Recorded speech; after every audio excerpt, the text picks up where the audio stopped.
Incluso Dios está comprometido con los deberes prescritos. Él se encarna para proteger el Dharma, aunque en realidad él no tenga ningún deber que hacer.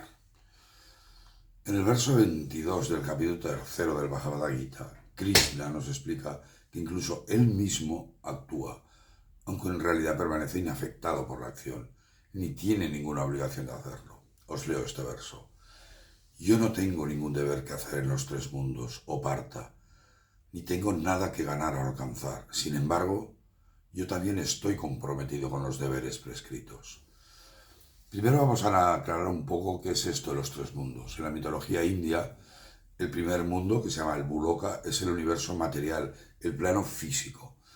El segundo mundo, Antarloka, es el plano sutil, la esfera mental y emocional, y es ocupada por lo que ellos llaman ángeles, espíritus y devas, o seres divinos. El tercer mundo es Brahmaloka, es el plano causal, el universo espiritual de los Mahadevas, las grandes divinidades, los dioses y las almas altamente evolucionadas. Ahora quizás entendemos mejor este verso. El Señor no tiene ningún deber que hacer, ni en el universo creado por Maya, ni en el plano más sutil, ni tampoco en el plano espiritual más elevado, en donde las grandes almas, los Mahatmas, residen. Dios se encarna para proteger el Dharma. Krishna es la encarnación en la tierra de Vishnu, por lo tanto es Dios mismo. Él está en los tres mundos y los tres mundos están en él. Entonces, ¿para qué debería trabajar? ¿Qué ganaría trabajando? Solamente hay una razón, es su amor y compasión por la humanidad, lo que hace que se encarne en la tierra una y otra vez, en un lugar y otro, para mantener el Dharma, para el bienestar y el progreso del mundo. Recordemos los dos versos 7 y 8 del capítulo 4 del Gita, que decía: cuando la bondad desfallece, cuando la maldad aumenta, cuando se olvida el propósito de la vida, yo me convierto en cuerpo. Retorno en todas las épocas y lugares para pronunciar lo sagrado, para destruir el pecado del pecador, para restablecer lo justo, el Dharma. Cuando la maldad acecha, él se convierte en Krishna, en Buda, en Jesús, en Mahoma o en Sri Ramakrishna.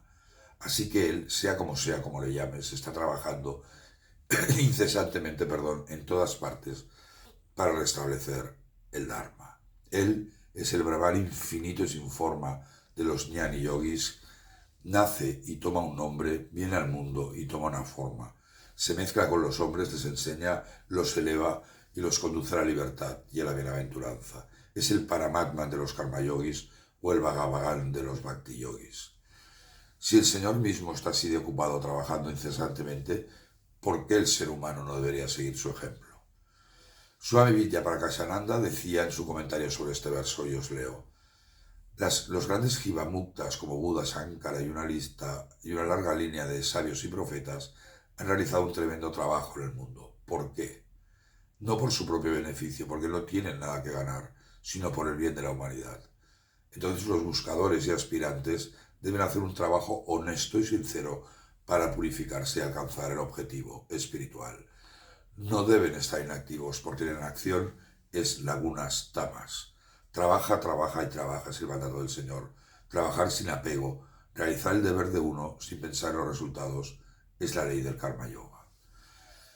Y quería compartir con vosotros también este comentario de mi admirado Swami Vivekananda sobre este verso. Y os leo: nuestro mejor trabajo está hecho. Nuestra mayor influencia se ejerce cuando no pensamos en nosotros mismos. Todos los grandes sabios lo saben.